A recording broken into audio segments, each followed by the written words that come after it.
आओ सब तो पहला गुरुदेव पातशाह की बख्शिश मुकद्दस फतेह बुलंद करिए। गज के आखियो जी वाहिगुरू जी का खालसा वाहिगुरू जी की फतेह।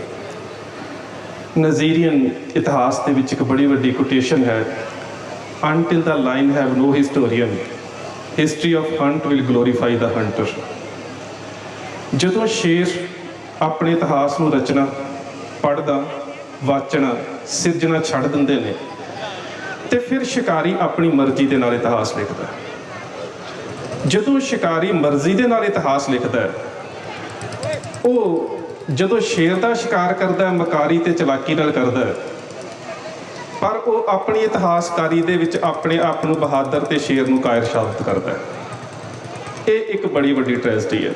सरदार रजिंदरपाल सिंह राही, मैं सोचता कि इस इलाके के लोगों को ऋणी होना चाहिए, क्योंकि जिन्हों ने गदर लहर के शहीदों का जिन्होंने अजे तक बिल्कुल असी अपनी कौम के धार्मिक दायरे के विचों विसार छड्डिया सी, उन्हों का स्पिरिचुअल तो रिलीजियस रिवाइवल जिहड़ा उन्हों का धार्मिक तो सिख अनुभव के दायरे के विच जिहड़ा आत्मिक उभार है वो किवें प्रगट किया।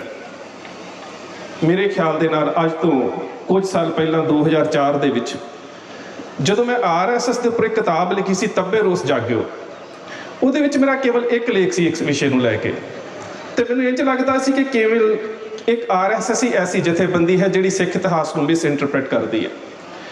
ज्यों ज्यों परतां खुलियां इतिहास का पता लगा तो इंज लगा कि सचमुच सानू इस इतिहास को पूरे रूप दे विच मल्टी डिमैंशनल एनालिसिस बहुपक्षी मुलांकन करने की लोड़ है, इसका अध्ययन करने की लोड़ है। गदर हुण जे इस शब्द के उपर अपना ध्यान केंद्रित करिए तो यह शब्द अपने आप दे विच इन्ने वड्डे दायरे नूं समेटदा है जिन्ना मनुख की मानसिकता दे विच समा ही नहीं सकता। अरबी भाषा का शब्द है गदर। अरबी भाषा दे इसके 4 अर्थ ने, और ख्याल करियो ये जिहड़े चारे ही अर्थ ने ये गदर की संपूर्णता के दायरे नूं सेंट्रलाइज करते हैं, उसनूं केंद्रित करते हैं। गदर का पहला अर्थ है हिलजुल, दूसरा है बेवफाई, तीसरा है बगावत, चौथा है उपद्रव। ये जिहड़े अरबी भाषा 4 अर्थ पैदा होंदे ने इस गल नूं स्पष्ट करते हैं कि एक मूवमेंट दे विच 4 चीज़ां वापरदियां ने। भावें कि जे तुसी भारती आज़ादी लहरां दे रूप च इसनूं वेखो तां ये सब तो वड्डी ऑर्गेनाइज्ड कलैक्टिव कॉन्शियसनैस वाली लहर है गदर लहर। इस तो वड्डी कोई भी जथेबंदक लहर ये नहीं कह सकती कि उसने भारत की आज़ादी दे विच इन्ने वड्डे रूप दे विच विदेश तो आके हिस्सा लिया होवे। और इस दे विच ये 4वें चीज़ां शामिल ने। उस वेले स्टेट के वास्ते सब तो वड्डी हिलजुल का कारण बनी ये लहर। उस दे वास्ते स्टेट नूं सब तो वध मुखबरां दा आसरा लेना पिया, जिस करके इहदे विच इस लहर दे नाल बेवफाई भी हुई, जिहड़ी मेरे ख्याल दे नाल अजे तक बादस्तूर जारी है। अजे तक भी असीं इस लहर प्रति साडा बेवफाई वाला रुख रहा है। तीसरी गल कि बगावत, शायद ये दुनिया के इतिहास में पहली इवें दी बगावत सी जिहड़ी अंदरों पैदा नहीं सी हो रही, बल्कि विदेश तो पैदा हो के 6000 की गिनती पंजाबी लोग आ रहे सी, खास करके जिन्हां दे विचों 98% सिख सी। 200 शहीद होए ने गदर लहर दे विचों 14 मुसलमान वीर ने, 7 हिंदू वीर ने, 179 जिहड़े सिख ने। रेशो तुसीं कढ सकदे हो कि किन्ने प्रतिशत सिख शहीद होए ने। तीसरी गल है इस लहर दे विच बगावत, जो इसकी म्यूटिनेशन की गल करते हैं तो अजकल का जो ब्राह्मणवादी इतिहासकार जो पेश करता है इस गदर मूवमेंट में तो वह कहता कि किते ना किते ये 1857 की बगावत का ही दूसरा रूप से। बिल्कुल गलत है। 1857 की बगावत के नाल इस लहर का कोई तलक नहीं, ना रूप दे विच, ना स्वरूप दे विच, ना निश्चय दे विच, ना निशाने दे विच, ना मकसद दे विच, ना मकसद दे विच, ते ना उस लहर की रवानगी दे विच किते हो नहीं।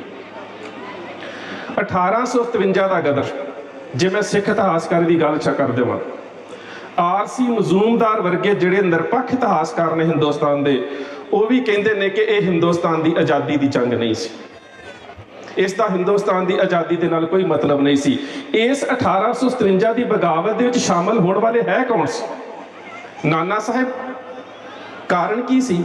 लॉर्ड डलहौजी ने बाजीराव पेशवा की 8 लाख सालाना पेंशन बंद की तो उसकी मांग सी कि मैनू 8 लाख पेंशन दी जाए, नहीं तो मैं बगावत कर दूँ। दूसरी राणी झांसी ਆਰ ਸੈਨ ਦੀ ਕਿਤਾਬ ਮਿਊਟਨੀ ਆਫ 1857 ਪੜ੍ਹ ਕੇ ਵੇਖ ਲਓ, ਜਾਂ ਫਿਰ ਬ੍ਰਿਟਿਸ਼ ਗਵਰਨਮੈਂਟ ਦੇ ਰਿਕਾਰਡ ਪਏ ਨੇ, army records of British army, doctor G.W. Forest ਦੇ ਲਿਖੇ ਹੋਏ, ਉਹਨਾਂ ਨੂੰ ਪੜ੍ਹ ਕੇ ਵੇਖ ਲਓ।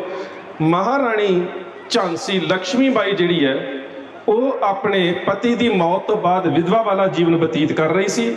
ਜਿਹੜੇ ਵਿਦਰੋਹੀ ਆਏ ਉਸ ਦੇ ਕਿਲੇ ਨੂੰ ਘੇਰਿਆ, ਉਸ ਤੋਂ ਬਾਅਦ ਉਹਨਾਂ ਨੇ ਅੰਗਰੇਜ਼ਾਂ ਨੂੰ ਘੇਰਾ ਪਾਇਆ ਔਰ ਇਸ ਰਾਣੀ ਨੇ ਅੰਗਰੇਜ਼ਾਂ ਨੂੰ ਚਿੱਠੀਆਂ ਲਿਖੀਆਂ ਕਿ ਮੈਂ ਬਗਾਵਤ ਕਰਨਾ ਨਹੀਂ ਚਾਹੁੰਦੀ, ਮੈਂ ਖੁਦ ਕਿਸੇ ਨਾ ਕਿਸੇ ਤਰੀਕੇ ਦੇ ਨਾਲ ਇਹਨਾਂ ਵਿੱਚ ਫਸੀ ਹੋਈ ਹੈ। ਅੱਗੇ ਆ ਜਾਓ, ਬਹਾਦਰ ਸ਼ਾਹ ਦਿੱਲੀ ਦਾ ਬਾਦਸ਼ਾਹ। ਬਹਾਦਰ ਸ਼ਾਹ ਨੇ ਖੁਦ ਲਾਰਡ ਡਲਹੌਜ਼ੀ ਨੂੰ ਸੁਨੇਹੇ ਭੇਜੇ ਕਿ ਜੇਕਰ ਮੈਨੂੰ ਪੈਨਸ਼ਨ ਦੇ ਕੇ ਦਿੱਲੀ ਦੇ ਵਿੱਚ ਰਹਿਣ ਦੀ ਇਜਾਜ਼ਤ ਦੇ ਦਿੱਤੀ ਜਾਵੇ, ਮੇਰਾ ਇਸ ਬਗਾਵਤ ਨਾਲ ਕੋਈ ਸੰਬੰਧ ਨਹੀਂ। ਉਸ ਦੀ ਪਤਨੀ ਜ਼ੀਨਤ ਮਹਲ ਨੇ ਲਾਰਡ ਡਲਹੌਜ਼ੀ ਦੇ ਕਰਿੰਦਿਆਂ ਨੂੰ ਚਿੱਠੀਆਂ ਲਿਖੀਆਂ ਕਿ ਮੇਰੇ ਪੁੱਤਰ ਜਵਾਨ ਬਖਤ ਨੂੰ ਦਿੱਲੀ ਦਾ ਹਾਕਮ ਨਿਯੁਕਤ ਕਰ ਦਿਓ, ਸਾਡਾ ਇਸ ਬਗਾਵਤ ਨਾਲ ਕੋਈ ਸੰਬੰਧ ਨਹੀਂ। ਅਗਲੀ ਗੱਲ ਆ ਜਾਂਦੀ ਹੈ ਬੈਰਕਪੁਰ ਦੇ ਵਿੱਚ, ਮੇਰਠ ਦੇ ਕੋਲ ਮੰਗਲ ਪਾਂਡੇ ਦੀ ਬਗਾਵਤ। ਉਹਦੇ 'ਚ ਦੋਸ਼ ਕੀ ਲਾਇਆ ਗਿਆ? ਮੈਂ ਕਹਿੰਦਾ ਉਹਦੇ ਵਾਸਤੇ ਇੱਕ ਕਿਤਾਬ ਹੈ L.R. ਬਾਲੀ, ਲਾਹੌਰੀ ਰਾਮ ਬਾਲੀ ਦੀ ਲਿਖੀ ਹਿੰਦੂਇਜ਼ਮ ਧਰਮ ਜਾਂ ਕਲੰਕ, ਜ਼ਰੂਰ ਪੜ੍ਹਿਓ ਜੇ ਇਤਿਹਾਸ ਦਾ ਮੁਲਾਂਕਣ ਕਰਨਾ ਤੇ ਜੇ ਕ੍ਰਿਟੀਕਲ ਐਨਾਲਿਸਿਸ ਕਰਨਾ ਇਸ ਮੂਵਮੈਂਟ ਦਾ ਤੇ ਜ਼ਰੂਰ ਪੜ੍ਹਿਓ। ਉਸ ਦੇ ਵਿੱਚ ਉਹ ਲਿਖਦੇ ਨੇ ਕਿ ਬਗਾਵਤ ਦਾ ਸਭ ਤੋਂ ਵੱਡਾ ਕਾਰਨ ਬਣਿਆ ਬੈਰਕਪੁਰ ਛਾਉਣੀ ਦੇ ਵਿੱਚ ਕਿ ਜਿਹੜੀਆਂ ਅੰਗਰੇਜ਼ਾਂ ਦੇ ਵੱਲੋਂ ਇਨਫੀਲਡ ਰਾਈਫਲਾਂ ਦਿੱਤੀਆਂ ਗਈਆਂ ਨੇ, ਉਹਨਾਂ ਵਿੱਚ ਪਾਉਣ ਵਾਲੇ ਜਿਹੜੇ ਕਾਰਤੂਸ ਨੇ ਖੋਲ੍ਹਣੇ ਪੈਂਦੇ ਨੇ ਮੂੰਹ ਦੇ ਨਾਲ, ਉੱਪਰ ਗਊ ਤੇ ਸੂਰ ਦੀ ਚਰਬੀ ਲੱਗੀ ਹੈ। ਹੁਣ ਗਊ ਇੱਕ ਧਰਮ ਦੇ ਵਾਸਤੇ ਧਾਰਮਿਕ ਹੈ, ਸੂਰ ਦੂਜੇ ਧਰਮ ਦੇ ਵਾਸਤੇ ਧਾਰਮਿਕ ਹੈ। ਉਹ ਕਹਿੰਦੇ ਨੇ ਕਿ ਸਾਡੀਆਂ ਧਾਰਮਿਕ ਭਾਵਨਾਵਾਂ ਜਿਹੜੀਆਂ ਇਹਨਾਂ ਨੂੰ ਠੇਸ ਪਹੁੰਚਦੀ ਅਸੀਂ ਨਹੀਂ ਵਰਤਾਂਗੇ। ਹੁਣ ਸਵਾਲ ਤੁਹਾਡੇ ਸਾਹਮਣੇ ਆ। ਪਹਿਲੀ ਗੱਲ ਤੇ ਉਹ ਜਿਹੜੀ ਚਰਬੀ ਸੀ ਇੱਕ ਬ੍ਰਾਹਮਣ ਠੇਕੇਦਾਰ ਨੇ ਸਪਲਾਈ ਕੀਤੀ, ਅੰਗਰੇਜ਼ਾਂ ਨੇ ਕਿਤੇ ਨਹੀਂ ਲਈ, ਇੱਕ ਬ੍ਰਾਹਮਣ ਠੇਕੇਦਾਰ ਨੇ ਦਿੱਤੀ। ਦੂਸਰੀ ਗੱਲ, ਬੈਰਕ ਦੇ ਵਿੱਚ ਉਹੀ ਰਾਈਫਲਾਂ ਚੋਰੀ ਕੀਤੀਆਂ ਗਈਆਂ, ਉਹੀ ਰਾਈਫਲਾਂ ਅੰਗਰੇਜ਼ਾਂ ਦੇ ਖਿਲਾਫ ਵਰਤੀਆਂ ਗਈਆਂ। ਜੇ ਅੰਗਰੇਜ਼ਾਂ ਦੇ ਵੱਲੋਂ ਵਰਤੀਆਂ ਹੋਣ ਤਾਂ ਫਿਰ ਤਾਂ ਸਾਹਮਣੇ ਸਾਡੇ ਇੱਕ ਮੁਸ਼ਕਿਲ ਹੈ ਕਿ ਤੇ ਗਊ ਦਾ ਤੇ ਸੂਰ ਦਾ ਚਮੜਾ ਲੱਗਾ ਹੋਇਆ, ਪਰ ਉਹੀ ਹਥਿਆਰ ਜਦੋਂ ਅੰਗਰੇਜ਼ਾਂ ਦੇ ਖਿਲਾਫ ਵਰਤੇ ਗਏ, ਉਸ ਵੇਲੇ ਧਾਰਮਿਕ ਭਾਵਨਾਵਾਂ ਕਿੱਥੇ ਗਈਆਂ? ਇਹ ਸਵਾਲ ਨੇ ਜਿਨ੍ਹਾਂ ਦਾ ਆਉਣ ਵਾਲਾ ਇਤਿਹਾਸ ਸਾਡੇ ਕੋਲੋਂ ਜਵਾਬ ਮੰਗੇਗਾ। ਅਗਲੀ ਗੱਲ ਕਹੀ ਜਾਂਦੀ ਹੈ ਕਿ ਜਿਹੜੀ ਗਦਰ ਮੂਵਮੈਂਟ ਸੀ, ਇਹਦੇ ਜਿਹੜੇ ਮੁਖੀ ਸੀ ਉਹ ਫਰਾਂਸੀਸੀ ਲਹਿਰ ਤੋਂ, ਫਰਾਂਸੀਸੀ ਜਿਹੜੀ ਆਜ਼ਾਦੀ ਹੈ ਉਹਦੇ ਤੋਂ ਪ੍ਰਭਾਵਿਤ ਸੀ। ਬਿਲਕੁਲ ਗਲਤ ਗੱਲ ਹੈ। ਇਸ ਕਰਕੇ ਕਿ ਜਿਹੜੀ ਫਰਾਂਸੀਸੀ ਲਹਿਰ ਹੈ ਉਹ ਉਸ ਵੇਲੇ ਦੇ ਧਾਰਮਿਕ ਸਮਾਜ ਦੇ ਅਧੀਨ ਰਾਜਸੀ ਲੋਕਾਂ ਵੱਲੋਂ ਕੀਤੇ ਜਾ ਰਹੇ ਲੋਕਾਂ ਦੇ ਸ਼ੋਸ਼ਣ ਦੇ ਖਿਲਾਫ ਇੱਕ ਆਵਾਜ਼ ਹੈ, ਜਦੋਂ ਕਿ ਇਹਦਾ ਉਹਦੇ ਨਾਲ ਸੰਬੰਧ ਹੀ ਕੋਈ ਨਹੀਂ। ਇਹ ਤਾਂ ਵਿਦੇਸ਼ ਦੇ ਵਿੱਚ ਬੈਠਾ ਸਿੱਖ ਜਦੋਂ ਉੱਥੇ ਆਪਣੇ ਆਪ ਦੇ ਨਾਲ ਹੁੰਦਾ ਵਿਤਕਰਾ ਵੇਖਦਾ ਹੈ, ਖਿਆਲ ਕਰਿਓ, ਵਿਦੇਸ਼ ਦੇ ਵਿੱਚ ਉਹਨਾਂ ਨੂੰ ਦਾੜੀ ਵਾਲੀ ਔਰਤ, ਭਾਰਤੀ ਭੇਡਾਂ, ਕਾਲੀਆਂ ਭੇਡਾਂ ਵਰਗੇ ਸ਼ਬਦ ਵਰਤੇ ਗਏ। ਇਹਨਾਂ ਸ਼ਬਦਾਂ ਦੇ ਵਿੱਚੋਂ ਜਦੋਂ ਇੱਕ ਵਿਦਰੋਹ ਪੈਦਾ ਹੁੰਦਾ ਹੈ, ਉਹ ਵਿਦਰੋਹ ਕਿੱਥੋਂ ਤੱਕ ਸੀਮਤ ਸੀ? ਉਸ ਵਿਦਰੋਹ ਦਾ ਦਾਇਰਾ ਬੜਾ ਵਿਸ਼ਾਲ ਸੀ। ਇਸ ਕਰਕੇ ਕਿਉਂਕਿ ਉਸ ਵਿਦਰੋਹ ਦੇ ਵਿੱਚ ਸ਼ਾਮਲ ਹੋਣ ਵਾਲੇ ਜਿਹੜੇ ਵਿਅਕਤੀ ਨੇ, ਸਰਦਾਰ ਜਵਾਲਾ ਸਿੰਘ ਹੁਣੀ, ਸਰਦਾਰ ਤੇਜਾ ਸਿੰਘ ਹੁਣੀ, ਸਰਦਾਰ ਸੋਹਣ ਸਿੰਘ ਹੁਣੀ, ਉਹਨਾਂ ਦੀ ਜਿਹੜੀ ਸੋਚ ਹੈ, ਉਹਨਾਂ ਦਾ ਜਿਹੜਾ ਸੋਚ ਦਾ ਦਾਇਰਾ ਹੈ, ਉਹ ਕੌਮੀ ਭਵਿੱਖ ਦੀ ਤਰਜਮਾਨੀ ਕਰਦਾ ਹੈ, ਕਿਉਂਕਿ ਸਾਰੇ ਹੀ ਧਾਰਮਿਕ ਦਾਇਰੇ 'ਚ ਜੁੜੇ ਹੋਏ ਲੋਕ ਨੇ। ਹੁਣ ਉਹ ਸੋਚਦੇ ਨੇ ਕਿ ਹਿੰਦੁਸਤਾਨ ਦੇ ਵਿੱਚ ਵੀ ਅਸੀਂ ਗੁਲਾਮ ਹਾਂ ਤੇ ਬਾਹਰ ਆ ਕੇ ਵੀ ਅਸੀਂ ਗੁਲਾਮ ਹਾਂ। ਹਿੰਦੁਸਤਾਨ ਦੇ ਵਿੱਚ ਵੀ ਸਾਨੂੰ ਜੇਲ੍ਹਾਂ 'ਚ ਰੋਲਣਾ ਪੈਂਦਾ ਹੈ ਤੇ ਬਾਹਰ ਵੀ ਸਾਡੇ ਨਾਲ ਇਹੀ ਵਤੀਰਾ ਹੁੰਦਾ ਹੈ, ਤੇ ਕਿਉਂ ਨਾ ਫਿਰ ਅਸੀਂ ਇੱਥੇ ਆਜ਼ਾਦੀ ਦੀ ਜੰਗ ਲੜਨ ਦੇ ਵੱਲੋਂ ਆਪਣੇ ਖਿੱਤੇ ਨੂੰ ਆਜ਼ਾਦ ਕਰਾਉਣ ਦੀ ਗੱਲ ਕਰੀਏ।